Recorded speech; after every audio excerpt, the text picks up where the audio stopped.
Hello, this is Deborah Anderson, the Black Woman Animator, coming back to you with another video. And in this video, I have Sylvia Edwards. Welcome. Thank you. Can you introduce Hello. yourself? Sylvia Edwards, and I'm very pleased to be here. Thank you very much. It was a treat to meet you at the Hanna-Barbera reunion. And Hanna-Barbera was my first animation or production gig. Yeah. So it's very, I'm very happy to do this full circle thing. Thank you. No problem. So, first question, where are you from and how was it growing up? I was born in Texarkana, Arkansas. Well, I think, well, yeah, the hospital was on the Arkansas side. It's a city that's divided, so it's got Texas and it's got Arkansas, Texarkana.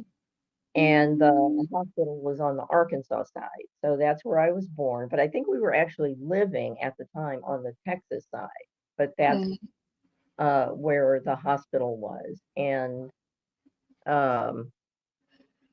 but I was only there.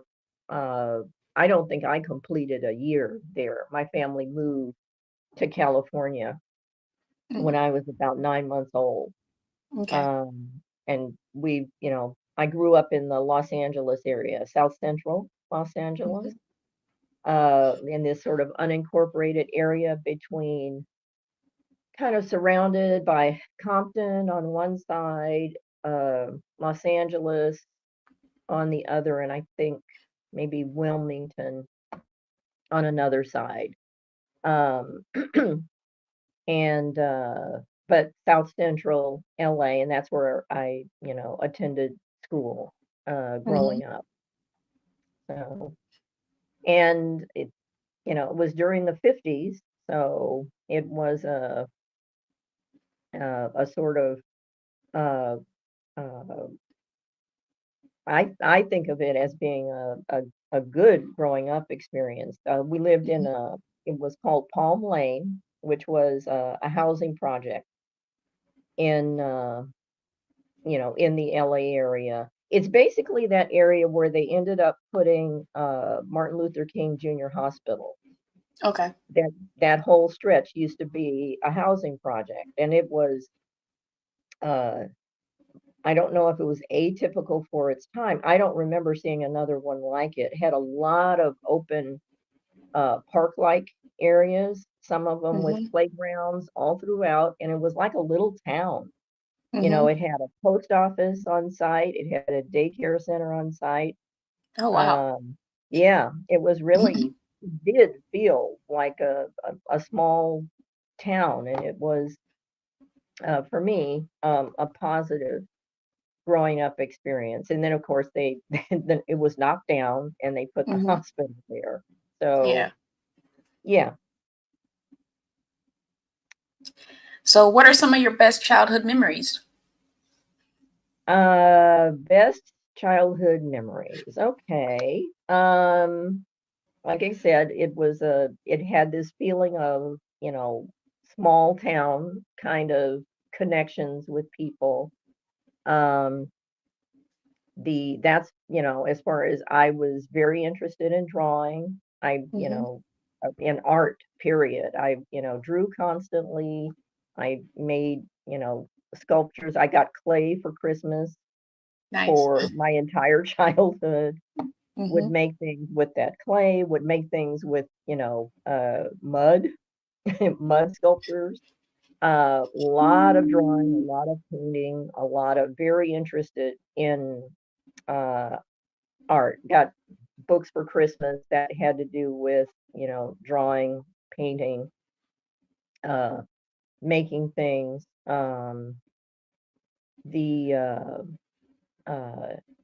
As far as best memories, those were the things as almost everything is connected with that. And we would act out stuff. That was the other thing. You could always rally a bunch of kids and we would put on plays, like between a couple of trees that were in the area where I was.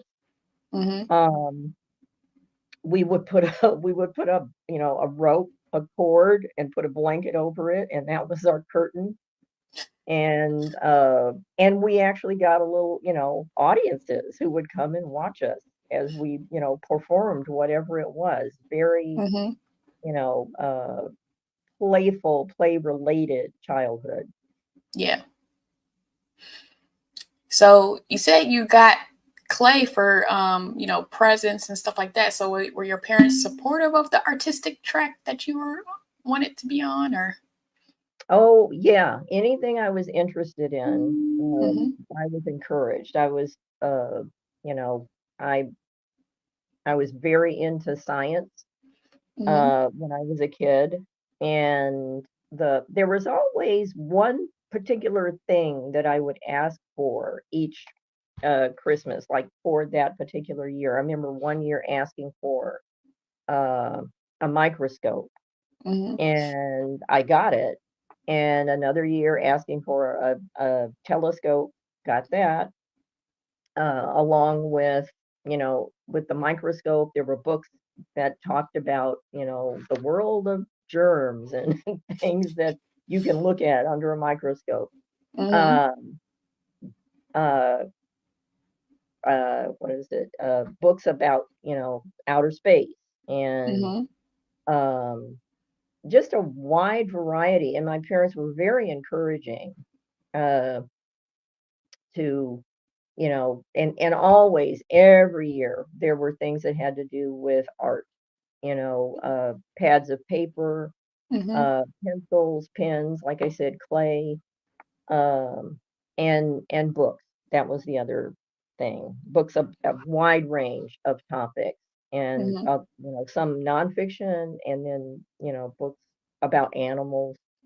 Um, I had a very wide range of interests, but primary interest was uh, artwork Yeah. more than anything else, and how, you know, how I remember getting once a book on as far as how cartoons are made, and they had examples, and my dad showed me how to make a flip book Oh, nice. with a little man climbing a coconut tree. That was so, and I made, you know, more than one. Mm-hmm. Uh, Always interested me.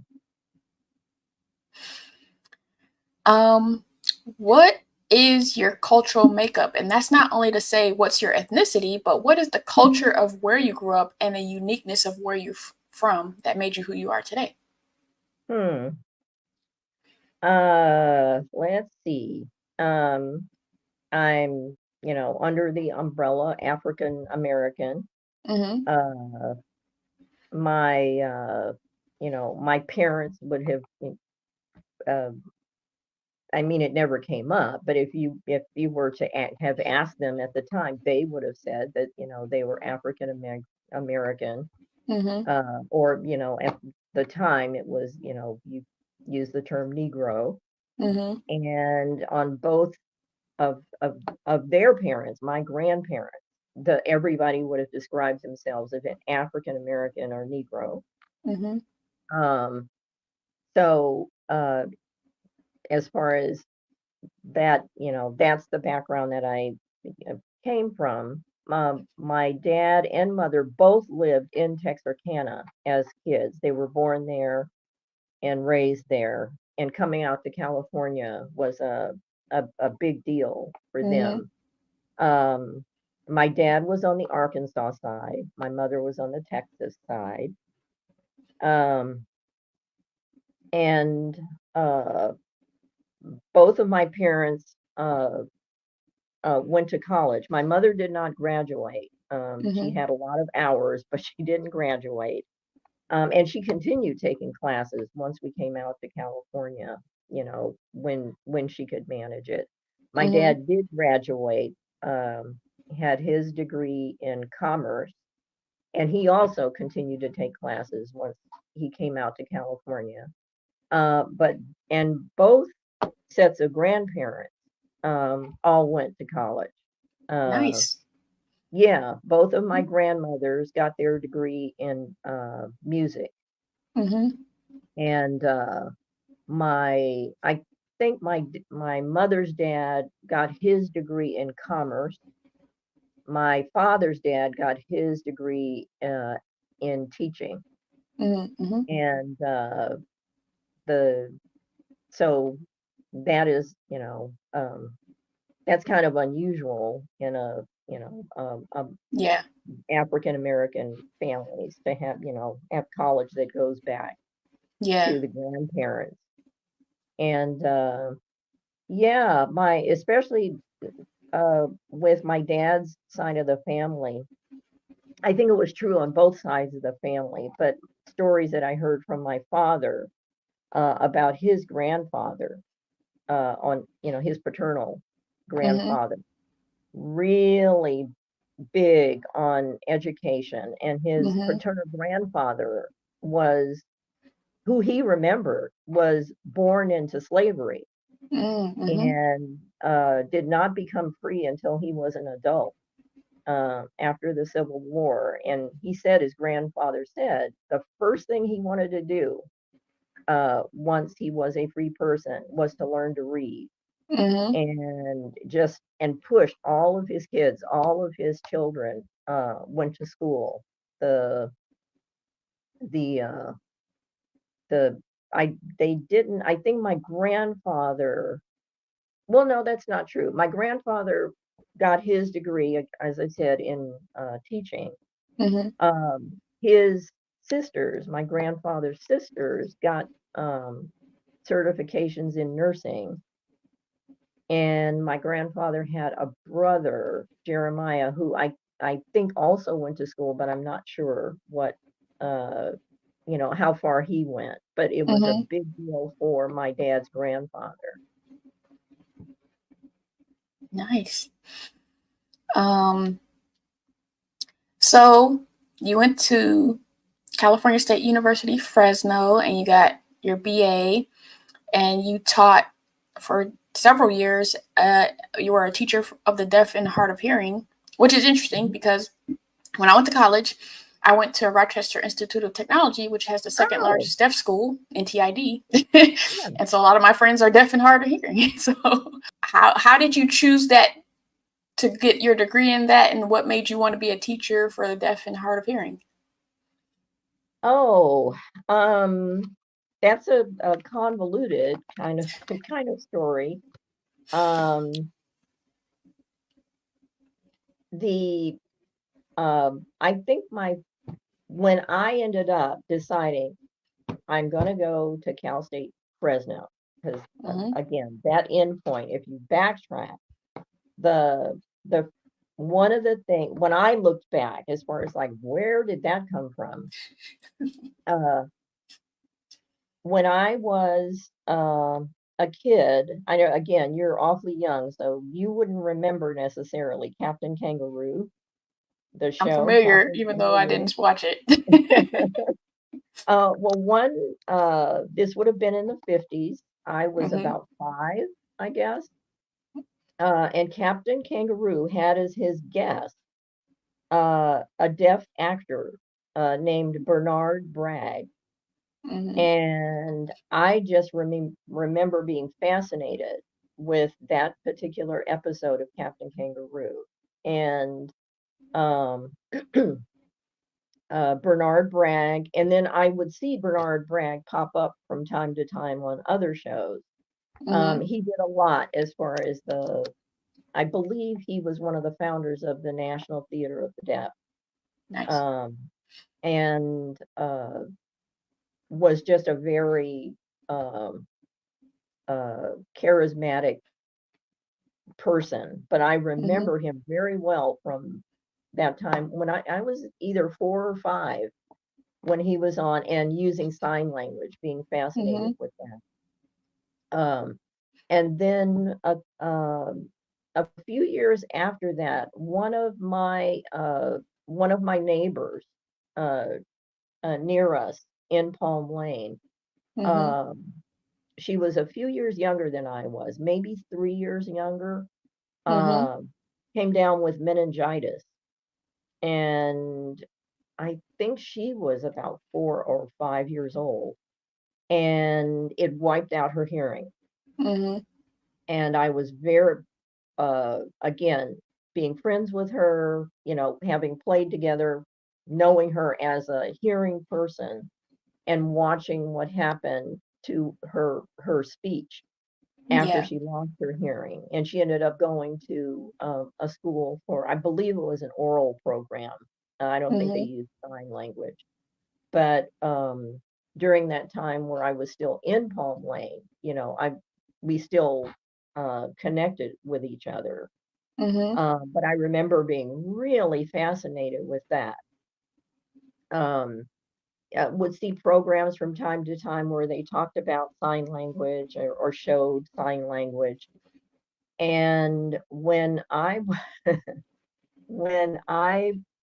just was deciding on college and what I was interested in, I went for artwork, of course, to Mhm. start, Mhm. and then got a little discouraged because art, when you shift away from I just love doing art Yeah.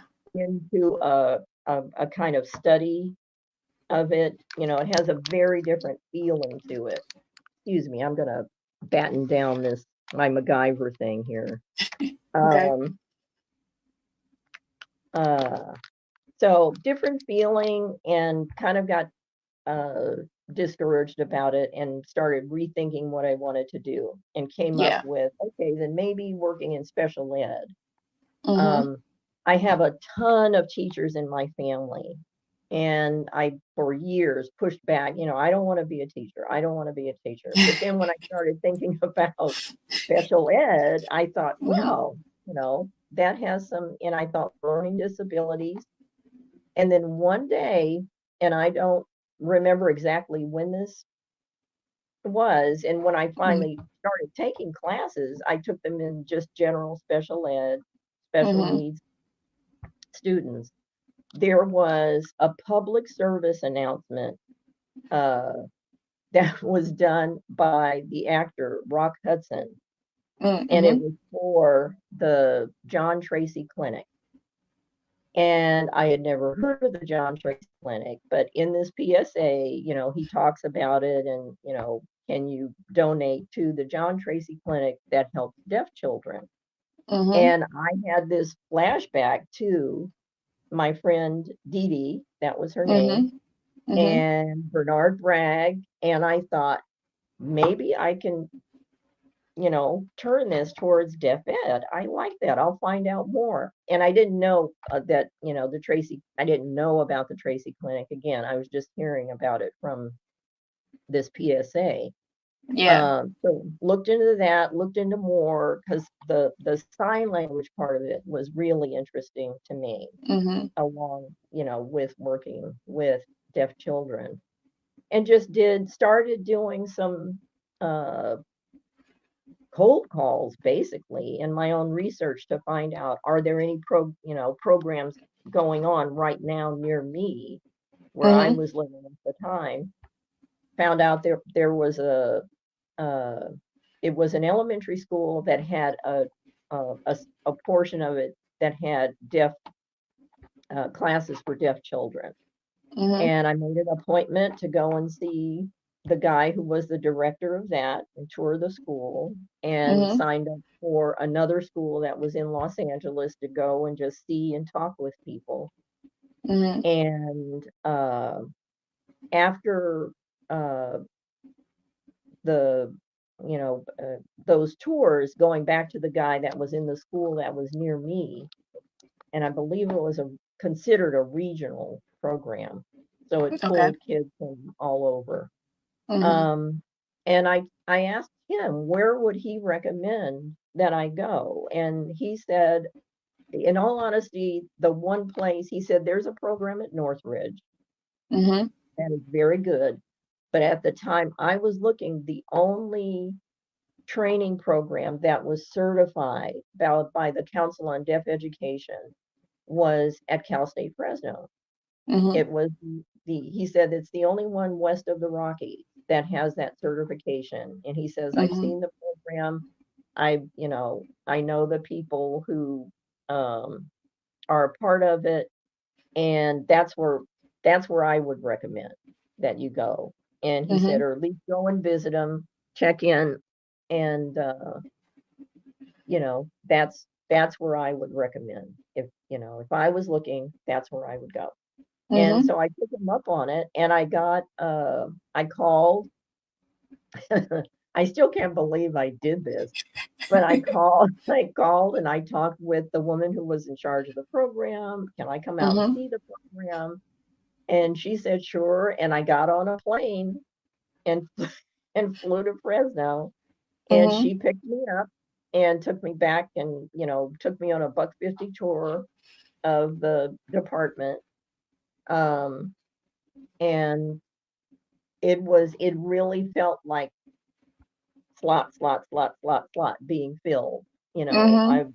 This is the way to go, right, right, right, right, like a path almost. Yeah. Um, and that's how I ended up at Cal State Fresno. But that's the interest comes from those three things: the Bernard Bragg exposure Mhm. when I was like 5, and then seeing an actual child who was a Yeah. hearing child who became deaf, Mhm. uh, right in my vicinity, and seeing her over the course of time, over several years. And then at exactly the right time, that PSA with Rock Hudson Yeah. talking about,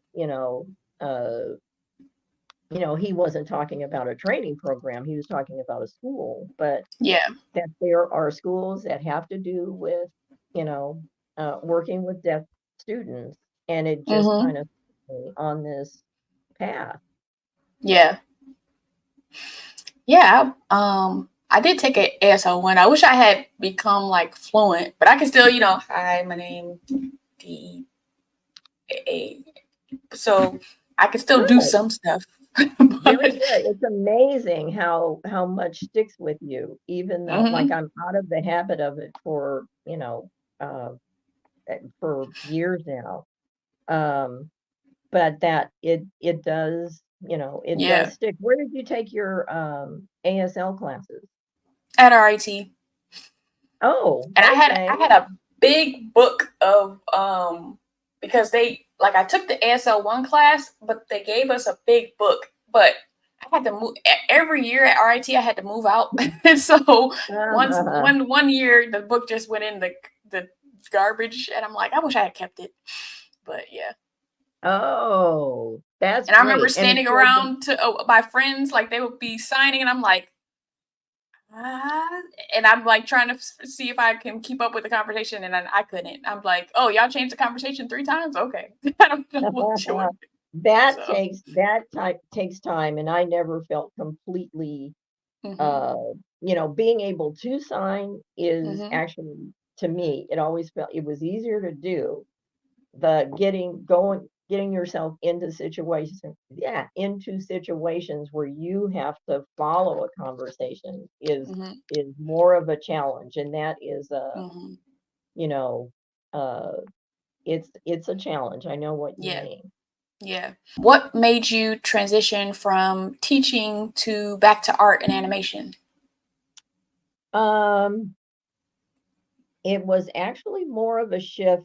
It wasn't really like a shift, but it had to Mm-hmm. do with production, with Okay. the film and television uh, part of things.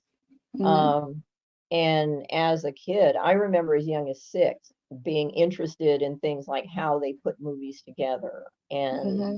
you know, uh, both of my sisters were interested in film and television and what went on behind the scenes. And when they were quite a bit older than I was. I had one sister who was 5 years older and one sister who was 8 years older. Mm-hmm. So when I was, you know, 5, 6, 7 years old, they were talking to me about, who directors were, and see how they did that in that movie. This is how they did that. And Mm-hmm. I was just fascinated by it, and was interested in animation because of the art part of it and learning part of it. But that the big push was the making of movies. Yeah. And and how television shows are put together, and that there is this part of it always, like, from a very young age, from 6. Mhm. And I kind of, uh, again, very interested in it. A funny, not a funny haha story, but funny, interesting story. Mhm. Uh, After, you know, with teaching, when I finally made up my mind, I'd been teaching for several years, and I thought, well, because that interest never went away, Yeah. interest in film and television, and how these things are done, and what a TV crew is like, what a movie crew is like, never Mhm. went away. It was always there. And when I finally decided to make the leap, I was, I don't know, I was very nervous about, maybe this is too early to talk Mhm. about this, but I was very nervous about telling my dad that I'm Mhm. taking a year off from teaching, and I'm going to do this, I'm going to get, either internships or jobs Mhm. in production. I didn't know what. I wasn't thinking animation. I was thinking of production. Okay. And my dad was like, okay, okay. And I was nervous about telling him because I thought he would have the reaction of, what are you doing? That's, Yeah. um, and what he said was, he said, Mama and I, my mother has passed away, quite a bit Mhm. before she did. And he said, Mama and I used to, when you decided to become a teacher, we were both really surprised because we thought you were going to go into television or movie. And I thought, really? And he said, yeah, you were, that's what you were, you were always talking about things like, for ice cream in a movie, if somebody's got an ice cream cone, it's usually not ice cream, it's potatoes, mashed Mhm. potatoes, Mhm. that kind of thing. And he said, we thought that's what you were going to do. And we were like, okay, when you decided to teach. So you can't hide what it is that Yeah. you might be able to hide it from you, but you can't disguise it for long. But that made me laugh, and it Yeah. made me feel better as far as like, but it's been there a long time as far as that interest in film and production. And the animation part of it, while I was interested in art and animation and liked it and knew things about it, when I decided to spend a year at least pursuing it, because it had always been in, in me to do something in that world. Um, Mhm. I didn't think of animation studios. I thought about studios. Yeah. Where is what's a studio that I can go to? And so the animation part came about because when I, again, doing cold calls to places, and I got to Hanna-Barbera, and Mhm. you know, and I was calling like alphabetically, except Mhm. for I jumped to Warner Brothers because I thought, Warner Brothers projects that I liked, and I thought that, that would be a fun place, and called them, and they did not Yeah. accept, um, what do you call it, non-university Okay. interns. You had Mhm. to be a part of university, and my money wise, I couldn't go back to that, Yeah. but I could, as long as I could do it through, a community college credit, then, I would be fine financially, Mhm. because I was going to stop teaching during that year that I was exploring. And so I jumped briefly out of alphabetical to Warner Brothers, and then back Mhm. into alphabetical, and I got to the H's with Hanna-Barbera. And Mhm. that's how I ended up with my internship at Hanna-Barbera. What do you love about animation? Um, as a kid, I really just was fascinated by the process of it. Process seems to be a big part of my interests, period.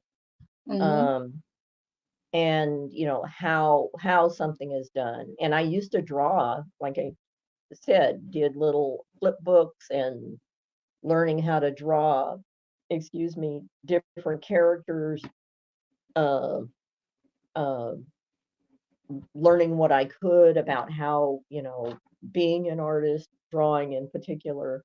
Though I did, again, I like sculpting too. Mhm. Um, and then once I shifted into uh, uh, being at an animation studio and seeing the different departments that you don't know about when you are, on the outside looking in. It's not really Right. until you're in a studio that you get a sense of, oh, there's this department, there's that department.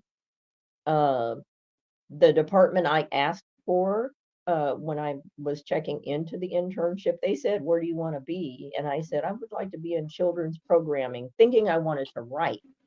Mhm. And the classes that I had been taking while I was teaching were about writing. Mhm. Um, and, and that was the department they put me in, was in, development of children's programming at Hanna-Barbera. But they had me sitting in the production area Okay. where there were all of the people who, uh, uh, the producers had their offices, animation producers. And when I first started, most producers on animation were people who were artists. Okay. They might be layout, layout artists, they might be, animators, or they might be designers, but they were artists. And then they had people assisting them. And I was sitting in that pool of people who assisted the Mhm. producer on the different shows.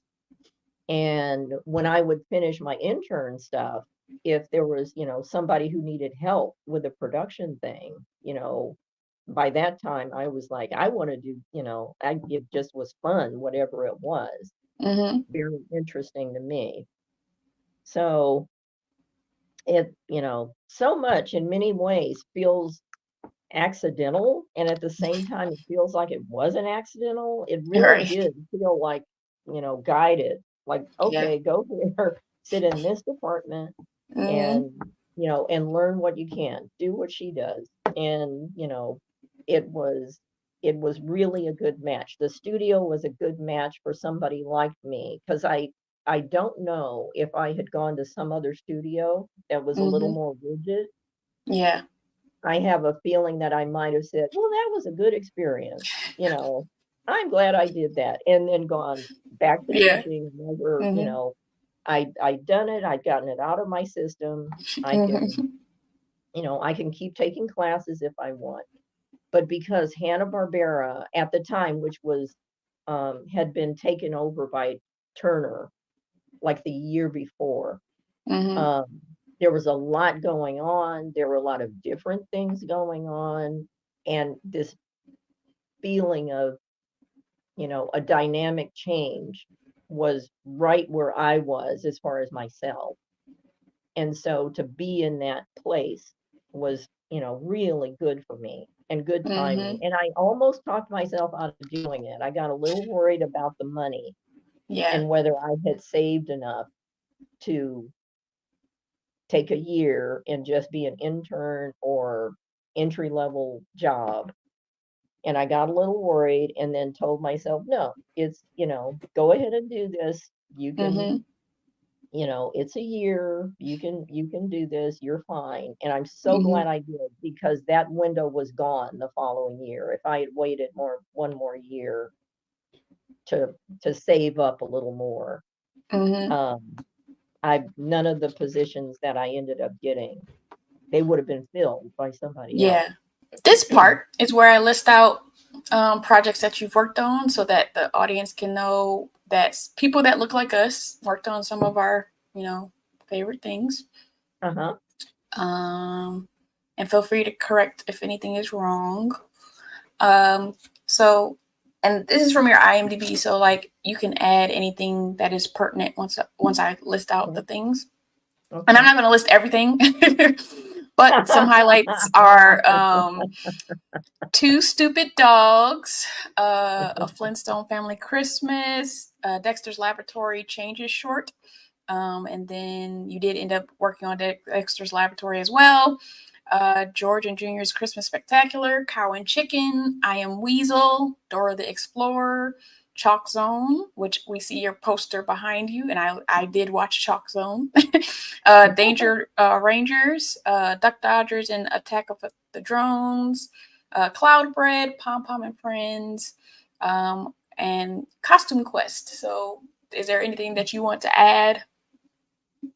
The that all of those things are, all fit. The as far as not adding, but maybe fleshing out Mm-hmm. again, when I was at Hanna-Barbera and had this internship, one of the people who I would see again, the producers would come in to that area. That's where the Xerox machines were and that kind of stuff, because usually it Mm-hmm. was the assistants who were doing that work. Um, as I'm sitting there in my internship and got to see the different producers who came through and just watched what people did. Maybe I want to back up again because that Mm-hmm. internship makes a difference. It turned Okay. out that the woman who was my supervisor, who was Margot McDonough, Mm-hmm. um, the and I still am stunned to this day that she said yes, because everybody who I met was a lot younger than I was, Uh-huh. and did not have to say yes to me. They could have looked at me and thought, well, Mm-hmm. I always call myself an elderly intern. As I was in my 40s when I did this. Mm-hmm. I had been teaching Okay. for 13 years. Mm-hmm. Um, and uh, when she said yes to having me with her in the development department, the one task that she needed me to do as an intern, the main task, was to do cold calls to different universities, um, along with getting addresses of different universities and their art departments, and Mm-hmm. then to call the person who was in charge of that department and to ask them if we could send them flyers for this contest we were having Okay. at Hanna-Barbera. And it was um, a contest for a series of shorts they were going to do. And the shorts were going to be, one-offs. They weren't going to be, they said that they weren't looking at them for, series potential. Mm-hmm. I'm sure that they were, but they said, nope, it's just to have fun, with like the good old shorts that used to be in front of movies, little Yeah. 7-minute, shows that, were funny and then they're gone. Mm-hmm. And they had started this program, and they were trying to get entries from all over, not only all over the country, but also internationally. And so my job was to do research as far as the programs at colleges that were either art programs or in film studies, and to send that department a batch of flyers. I didn't send the flyers, I just had the address information and the contact person. Mm-hmm. And I did these calls, uh, but that turned out to be what they were going to use for What a Cartoon, the Mm-hmm. series that had the short. And, I didn't know that at the time. I knew that there was a shorts program that they were planning on doing, and that they were going to have this contest, and that these things were going to go out. And this is in the fall. So Mm-hmm. September to December is when my internship was. Okay. And so again, being at this sort of crux point.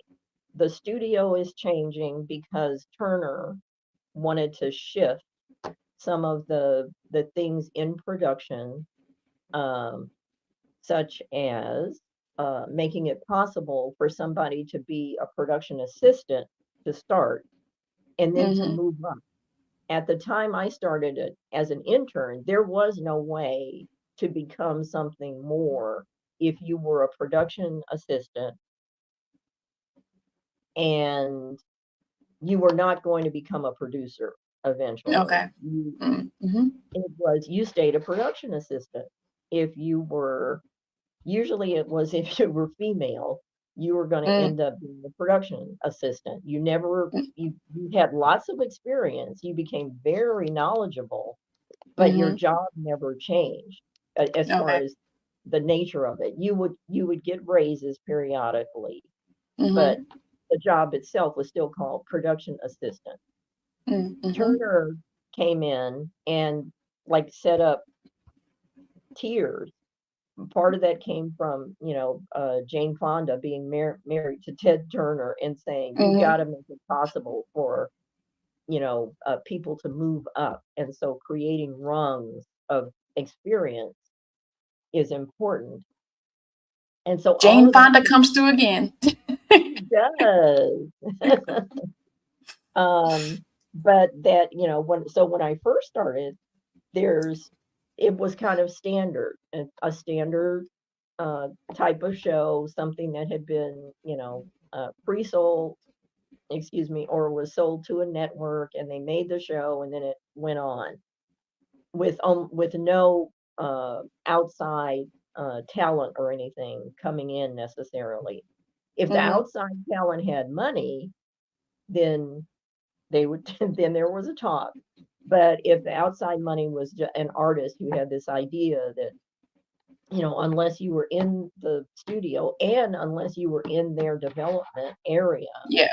it was Mm-hmm. real, no matter where you were, not just Hanna-Barbera, anywhere, you just getting outside influences just didn't happen, Mm-hmm. except when Fred Seibert came on board and took over as president of Hanna-Barbera, so under Turner, and he had this idea of let's make shorts.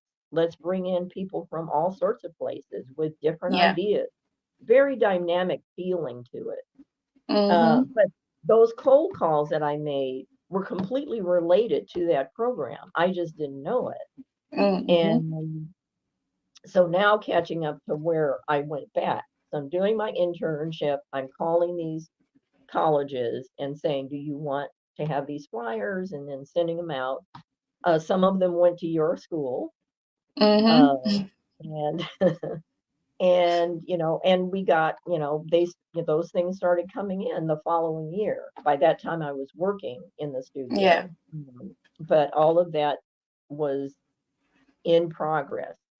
So now, cut to I'm coming to the end of my internship, and I'm thinking, okay, what am I going to go on to next? I Mm-hmm. really like being here. I wonder if they would be open to letting me continue my internship. Mm-hmm. And, I thought that would be a way to end up my full year of, being in production. Yeah. And as it was, all of a sudden I hear about they've got some job openings. They had a job Mm-hmm. in the department I was in, development, Mm-hmm. and uh and then they had some slots in production. And at first I thought I'll go for the development one.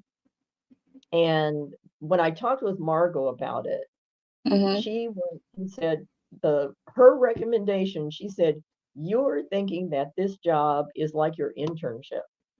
And she said, it isn't. And she said, I know you well enough now that I don't think you would be happy in this position.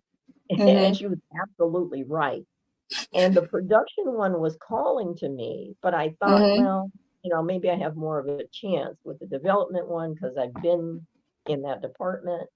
Yeah. And then I told her, I said, there is a job in production that kind of sounded interesting. And she said that probably would be a, a better fit and you would be happier. The Mm-hmm. job in production was with Larry Huber. Larry Huber, a producer he had produced Fish Police. And then Mm-hmm. when he came back to Hanna-Barbera, he was working on a Flintstones Family Christmas. Mm-hmm. Um, the last of it. It had been animated. They were now getting retakes back. And, he needed somebody to help with typing up those retake notes, pulling the materials and getting those labeled. And believe it or not, we faxed that material to Mhm. the OEC studio. But I had gotten to know him a little bit from Mhm. that being in that little area where he would come through and need help with the Xerox machine and that kind of stuff. Yeah. And he had asked me, he said, "Are you interested in trying for this?" And at first I said, "Well, I'm trying for development." And he said, "Well, Mhm. okay." And he Mhm. had gotten me okay to have his own assistant, but it was uh, Flintstones Family Christmas, but he needed an assistant on a new show called Two Stupid Dogs. Mhm. And the writers were, asking, "Please, please, please get us somebody to sit in the meetings and take notes." Mhm. And after talking with Margot, I ran back to Larry and I just said, "Is that job still open?"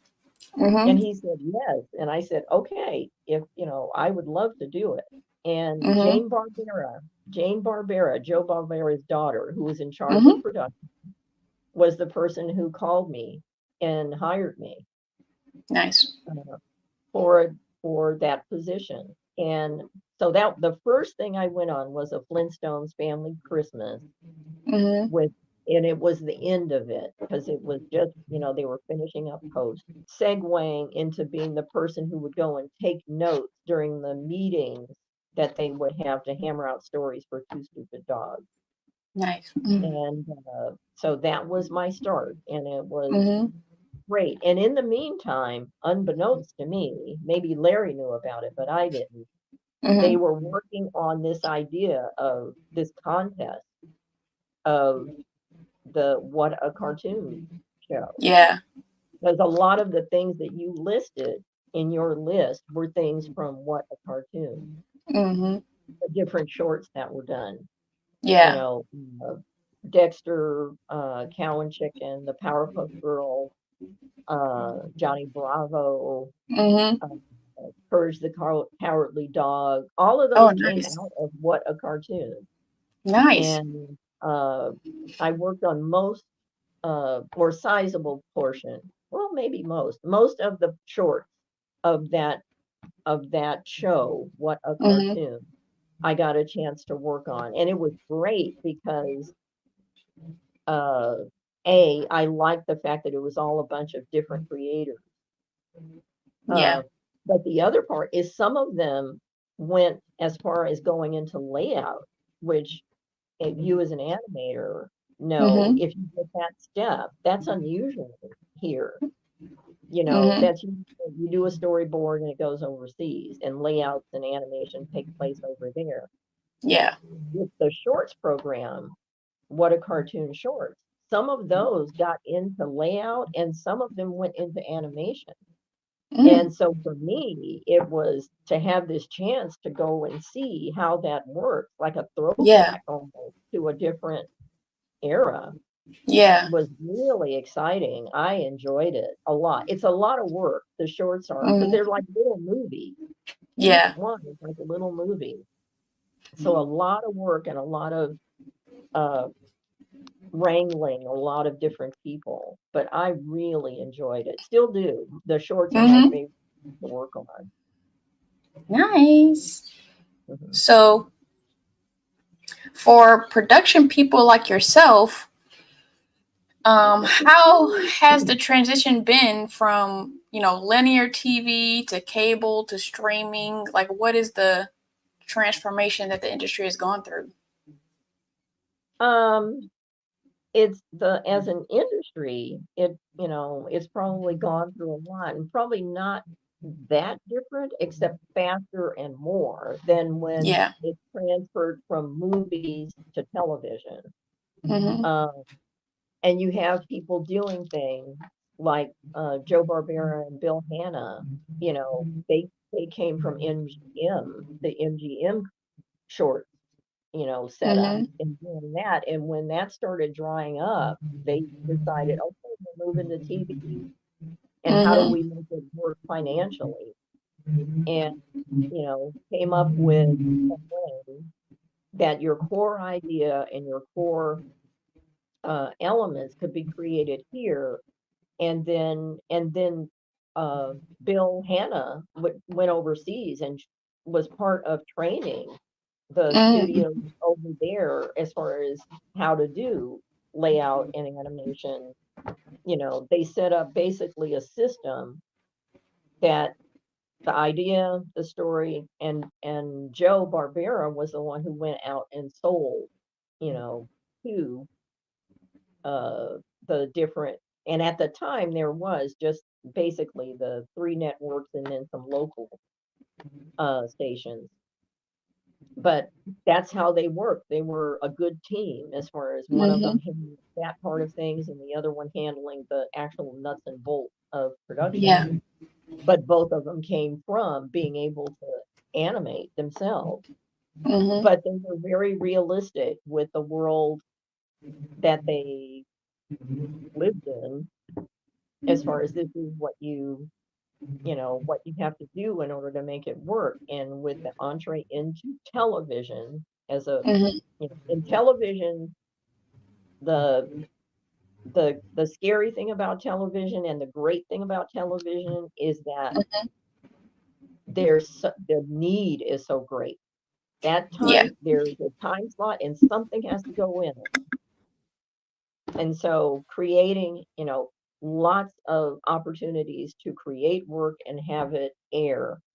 Um, and as far as what you do in production, and the same thing for when streaming started entering the fold, things that were digital, or video, uh, direct to video programming. You don't actually do a whole lot that's different in production. Uh, the most different change, and it's only kind of a change, was when Mhm. doing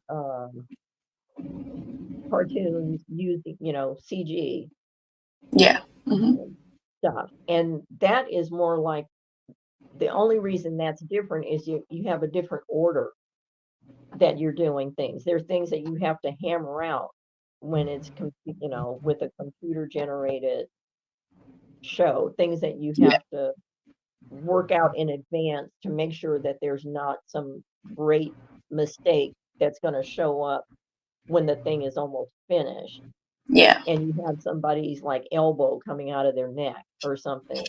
Hammer Mhm. that all out before anything goes anywhere. And then once you do that, it's just like regular production. And Mhm. usually when you get to post, it's exactly like, Okay. any other. You still have to do the same things that you have to do with television or, Mhm. uh, video on demand or direct to video, to go back a little bit, streaming. You still have to do the same finishing that you do no matter what the project is.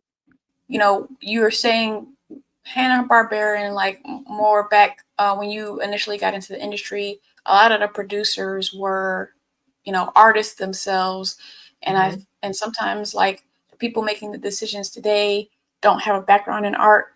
Can you Hmm. see the difference and the benefit when a lot of the people in control had an art background and knew kind of the process? Do you see the benefit of that over the decades? uh I do, and Mhm. usually it has to do with things such as troubleshooting. Mhm. The producer who has that background of, this is like the and there were several of them, like Larry Huber is one of them. Mhm. Ron Myrick is one of them. They could Mhm. literally, if they had the time and money, do a complete cartoon all by themselves. Mhm. And the people who I'm thinking of back in those early days in Hanna-Barbera, if they had the time and the money and the support for doing it, those people could take, you know, an idea and move it along and actually have a finished product at the end that you could put on Mhm. air.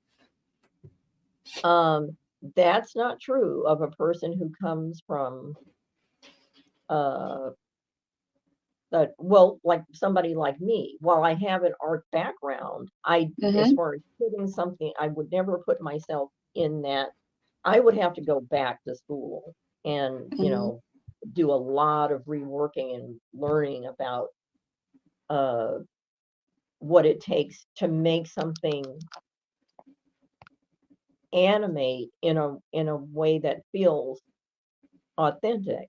Because you're Yeah. basically, we were having a conversation once, and I forget, it was at a lunch somewhere.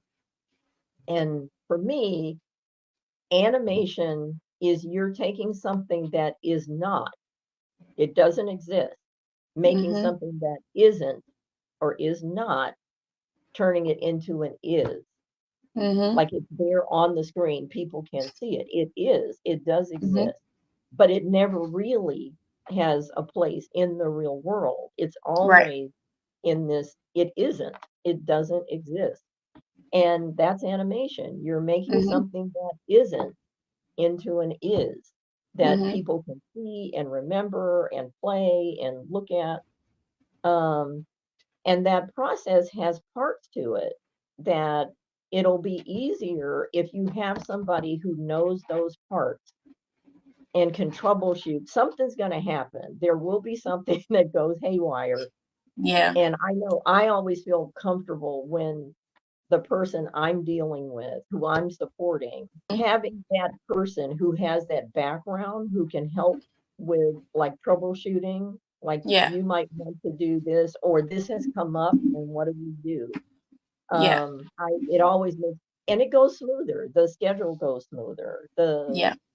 Somebody who can, having a captain on the ship be somebody who's an old hand at it Mhm. in waters that are going to be troubled, always better. Have that person who knows those waters and is like, we can take care of it. We can do it. There's a way to make this, doing workarounds and as far as scheduling, you know, as far as you're more likely to be able to deliver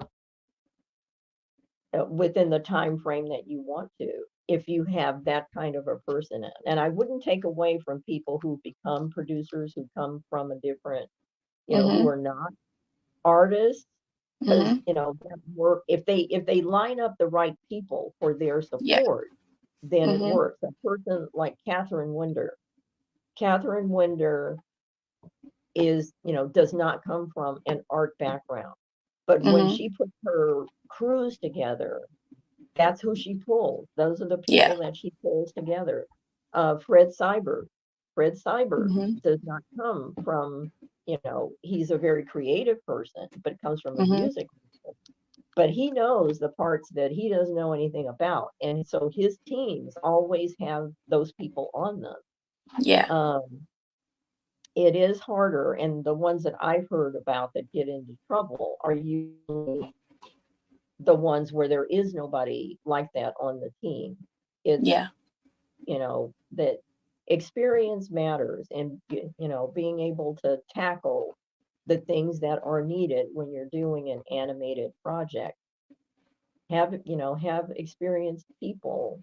Um, and a lot of those people, the majority of them need to be artists, as far as I'm Mhm. concerned, but what do I know? A lot. So, as a production manager, production supervisor, what would you say are the main things people who are new to production learn over time or need to learn? um, hmm, that's a good question. So people who want to do what I'm doing, is that who Yes. you mean? Mhm. Um, uh, I, th- I'm very glad that I started from the base, from being a production assistant, and Mhm. and the production assistant job is the one where you get to see probably as much as the producer does. A lot of Mhm. people sneer at that job because, it's it's lower on the pay scale. It's, Mhm. 'Depending on who you have as your, boss, It can be kind of, you can be, if you have a boss that has some issues, you might be targeted for, Yeah. you don't know anything, whatever. I never Yeah. had that experience. I was Mhm. very fortunate, in the close to 100% of the jobs that I've had have been very supportive in the producers that I've worked with, the people who were Mhm. above me, rather. Um, but to learn as much as you can, ask questions, but start at that lower realm. People who jump in and want to be at the higher, either a coordinator, or there's something to be said about doing that process and knowing what their jobs are, the ones Yeah. that are, when you get to, manager or line producer or animation producer, if you know something about what that takes, you'll make better decisions on how much time it's going to take for, Mhm. uh, uh, work to be accomplished. Yeah. And, as far as what you're asking somebody to do is, is important, and your understanding of it. And if you haven't done it, to do some work with talking with people who have done it and find out what, you know, what they have to deal with. Yeah. Um, and learn as much as you can about other, aspects of things. On the delivery side of things, finding, Mhm. if particularly if you have, um, a producer who's willing to let you go to post sessions Mhm. to see what they do there and what do they bump into as problems, because it helps you with your own troubleshooting on, something back here, that if it was resolved back here is not going to be a problem when we get to this other, aspect of things. Um, that was a big, a help, tremendous help for me in being at Hanna-Barbera during that stage of learning what, you know, what the different, departments did.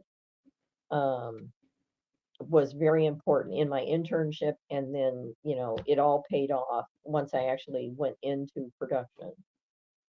And, yeah, I think Mhm. being, and having some courage, being, if the worst that can happen is that when you say, "Can I go to watch, the recording session?" The worst that can happen, if the worst that can happen is they say no, um, you should still ask. Yeah. Don't make a supposition that they're going to say no. Mhm. Mhm. As long as, usually you'll get a, okay, is the work caught up? Are you, is it in a good spot? Mhm. Um, to be able to do something, and you can say yes, then most of the time you'll get a yes, is what I found, you know. Mhm. Every once in a blue moon, I've heard of stories where people, um, did not get a very supportive answer, but those are rare. Yeah. And usually are about something else that has nothing to do with you, or, you Mhm. know, the job you're doing or anything like that. The And make biggest sure thing, you're a good worker so that you have leverage to ask to do something. yeah, you still have the job to do. The big thing is having courage and figure, even if you're shy, and I was Mhm. terribly shy when I started. Even when I did it, I look back on it and I think, how did I get my nerve up to, uh, you know, to come, and start talking with people, and, you just get used to it, because that Yeah. feeling of being shy and scared, that has nothing to do with anything. You just have to feel it, Yeah. and your body cannot maintain it forever. It'll stop Mhm. after a while. And, Yeah. the biggest thing is, and being honest with yourself is, doing your part as far as being as ready as you can be. Um, Mhm. before you jump in, and don't assume that anybody's going to turn you down, or you don't know until you ask. And maybe they will Mhm. turn you down for whatever their reasons are. And you don't spend too much time worrying about the reason other than have I done my part Yeah. as far as, you know, um, being prepped for doing this? Have I done my part? Have I done as much as I can? And if you can answer that honestly, yeah, I have. I've done a lot. I've, Mhm. taken classes or I've taught, you know, helped out in a situation. I think I'm ready to do that. And you might get a no, but don't Mhm. assume that the no is because of whatever you want to assume the reason is no for. You Yeah. don't know, and just go for, okay, it's not going to work with this person. You go to another, Yeah. another studio. Like I had, when I was doing that search, when I was teaching and looking at studios that would take, I knew I did not want to go back to university in order to get to have an intern credit. Yeah. My, as far as I was concerned, the community college was going to be fine. I just had to find a studio that also felt that way. Yeah. And the only way to do that is to call and call and call and not get discouraged by it. And maybe you will only get to the eighth, just like I did. And there's Hannah Barbera. Nice. How has it been working for Animotion Works Inc? Um, it's the Animotion Works, which is a company that Larry Huber uh, set up originally to produce the Danger Rangers Mhm. show.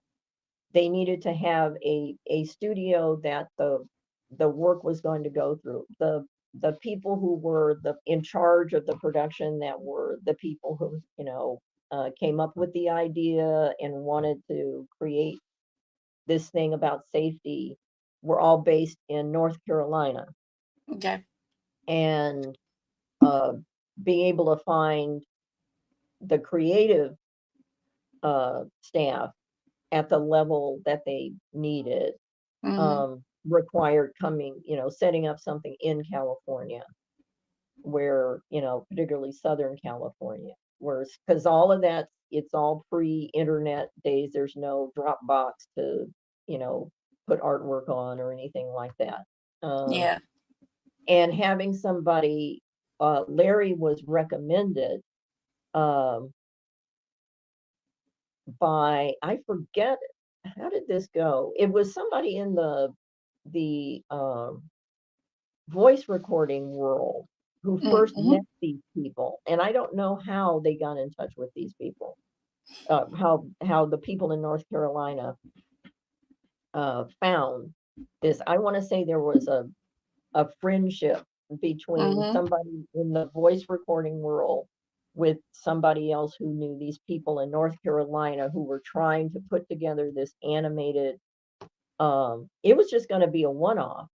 They Mhm. were putting together like emergency kits, Yeah. things for, if you're in a hurricane or an earthquake or whatever. Yeah. And then this little video was going to be a part of that kit. So something for the kids, and then knowledge about what to do in an emergency. Mhm. And somehow those two people connected. It was either Jenny McSwain, who is a voice director, or Jerry Hauser, who is an actor, or maybe it was Mhm. both of them. Somebody Mhm. in North Carolina got in touch with them and said, "Would you be able to do this?" Yeah. And Jenny McSwain thought of Larry Huber, as far as she Mhm. says, I can't make a an animated piece, but I know somebody who would know, and or would know somebody that we could get in touch with. Contacted Larry, told him what the situation was, and there was a meeting Mhm. with, they flew out to California, I believe, and there was this meeting with all of them. And uh, they had done a preliminary one, but it was very rudimentary. And I think it was a guy who was like just out of high school and had some software, Mhm. but he was not an artist. Um, and but it did give us sort of a hint of what they were trying to do, Mhm. this piece a little bit. Um, Mhm. he did the best he could with Mhm. what he knew. Yeah. But they, in talking with Larry, he was trying to find out, okay, so you'll have funding, and how much funding do you have, and what is the look that you want, kind of walking them through the things you have to think about when you're trying to make something that isn't into an is. Yeah. It does not exist. This is animated material. There is nothing. Somebody has to create it, and then you Yeah. turn it into an is. So he walked them through those questions to ask. Then they went away and then contacted him again about taking this on and Yeah. making this movie. And his recommendation was to, um, when they seemed to be, as far as the money required for it, as far as, paying your artists, paying your timers, paying for the post part of it, um, giving, real time information about Yeah. like how roughly how much this is going to cost to do. Um, and his recommendation to them was, because they were getting money by talking with groups in North Carolina about Mhm. these um, kits that they were going to put together. And Larry said you could create, pick one aspect, because there was a song involved. They'd had a song written Mhm. about, it was about calling 911 in an Mhm. emergency, and their cute little song. And he said, animate that. You don't have to spend as much. It's a real, a thing that'll pop when people look at Mhm. it, and they'll get the idea of what you're trying to do with the animation. And so that ended up moving forward. There were some hiccups, Mhm. um, that at the time Larry was working on, uh I don't remember if it was Chalk Zone the series or Chalk Zone the mini series that was still part of Oh Yeah Cartoons. Mhm. Um I had How did that work?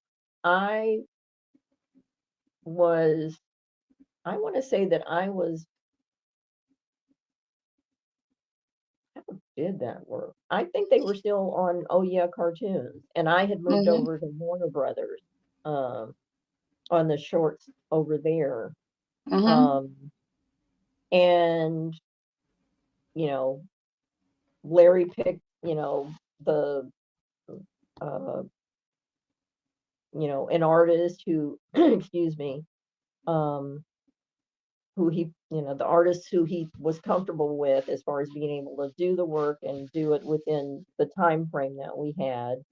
Mhm. Um, and I did the production prep part of it, getting ready to, ship it, getting the material ready to go. Mhm. Um, and it ended, it turned into this, um, piece that was really, you know, after the bumps got Yeah. resolved, the finances on the part of North Carolina, Mhm. um, this little song was created, and it's something you can see online. They actually later ended up putting it. They would show it on Virgin Air, Mhm. Mhm. on the airlines, uh, flying, and they changed it to 999 because that's what you dial when you're in Great Britain. You don't dial Mhm. 911. With some minor changes to some of the artwork, Mhm. and then redoing the song so it was 999. So this goes out.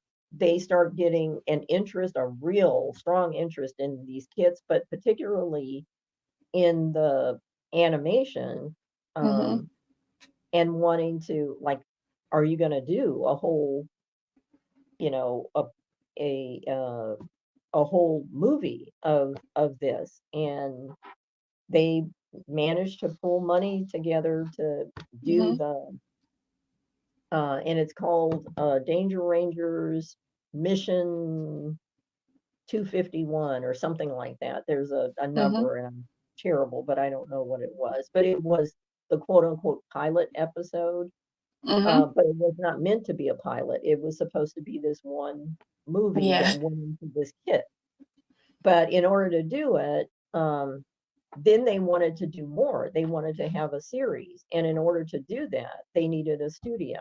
And so Larry Okay. set up Animotion Works specifically to work on Danger Rangers.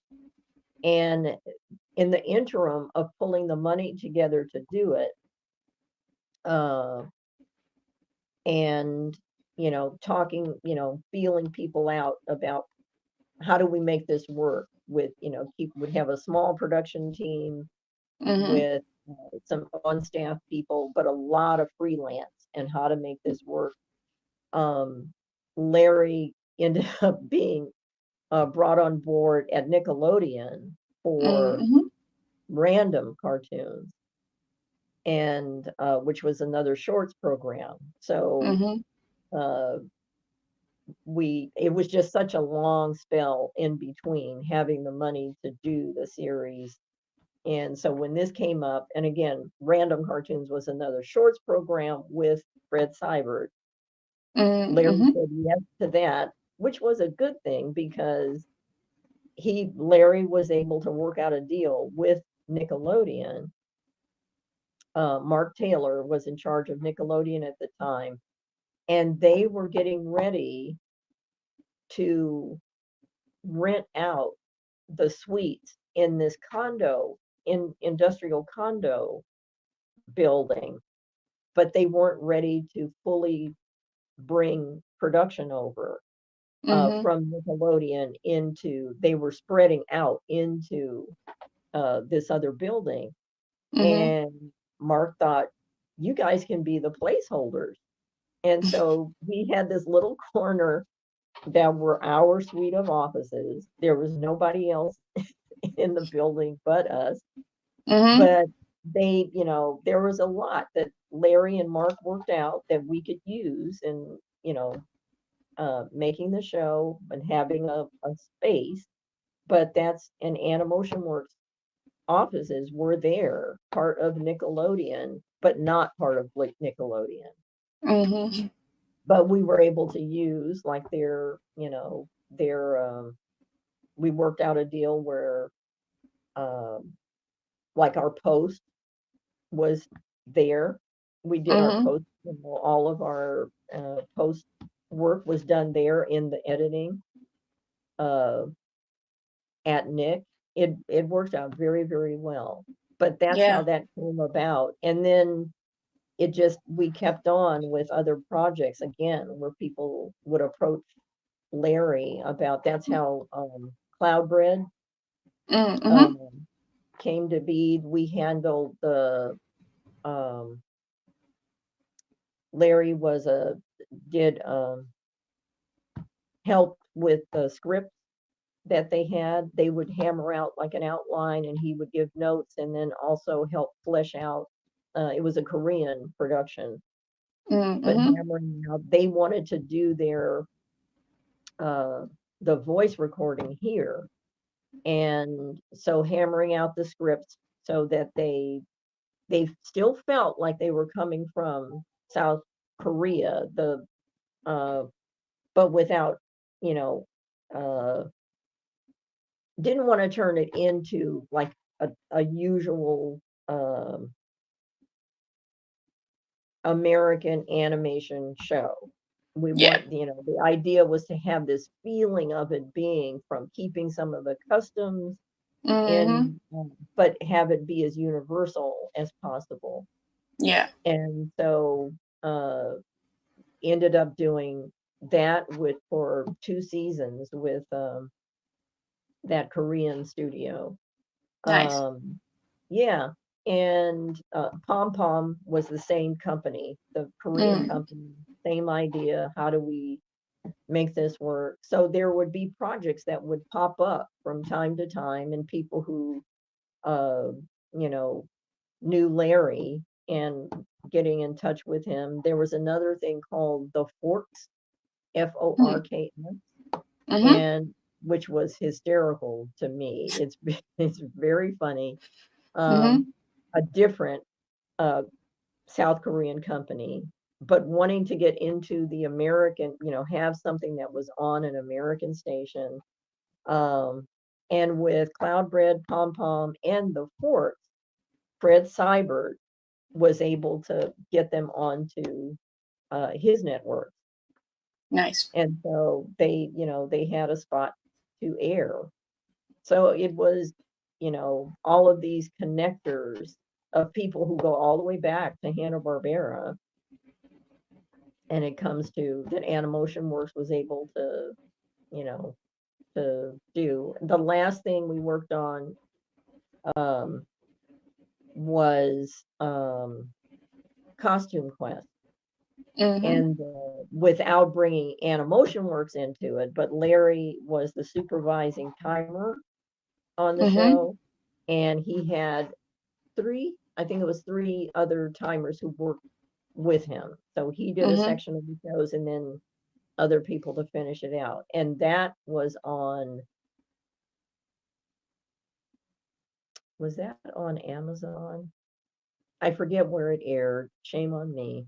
But Costume Quest was Yeah. another one. But, we were working in Animotion Works offices, but there was no connection to the production with Animotion Works, the company. What are three movies or television shows that you'd recommend to my audience and why? And they don't have to be animated. And you're talking to somebody who's been interested in this since she was 6 years old. So, you know what? I'll talk about some. They are not necessarily my favorite movies, but Mhm. they are things that came up when I was teaching and taking classes each Okay. semester. I would take one class each semester at night after, my teaching job. And some of them had to do with writing, script writing. Mhm. Some of them had to do with uh, the history of film, uh, directors, just a bunch of topics. So I would see these films in places that were things that I did not know about at all. Mhm. Yeah. And uh, one of the movies that for me was just, it had me looking at film differently was a film called Chan is Missing. Chan Mhm. is Missing. And the director, it was an early film of the director Wayne, I think he pronounces his last name Wong, Mhm. Wang. Mhm. And that movie was just eye-opening to me. The way he put those characters together, the characters in there reminded me of people in my family, and the Mhm. cast is all Asian actors. But the way they talked with each other and how they interacted just reminded me so much of my own family. Like I'm Mhm. thinking, that's my Uncle Ted. That's my and it's just a very involving mystery.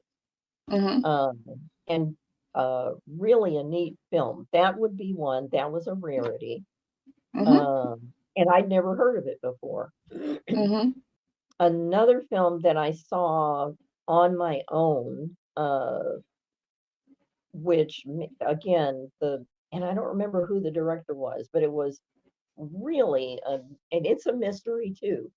Mhm. It's called A Soldier Story, Yeah. and it was based on a play called A Mhm. Soldier's Story. And it too, again, is a mystery. And how that film is put together for me, um, things where you can see, you still get involved with the story, but you can see both of those films. You get involved with the story, but you can Mhm. see the decisions that the director made for Yeah. those, for those pieces of work. That there's a reason that a director, or the writer and the director put certain scenes Yeah. together as they're telling you a story, and how do they get you involved and following. And then the last movie Mhm. uh, was a movie called Red Rock West. So red, the color, rock, Mhm. like Rock Hudson, and Mhm. West, West. And Mhm. it too is a mystery. Mhm. And one of those standouts for how the director gets you to attach to this, excuse me, to this character that you're going to be following, Yeah. and rooting for this person. How do they do that? And then the problems that they put into place for Yeah. this character. Really interesting. Those three. Mhm.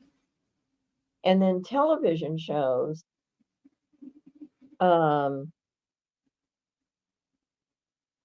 gosh, um,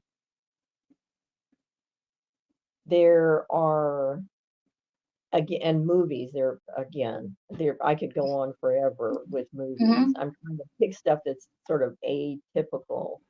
Mhm. Um, One of the series that I liked was only on for one season, so I don't even know if it's possible to even catch it, you know, online.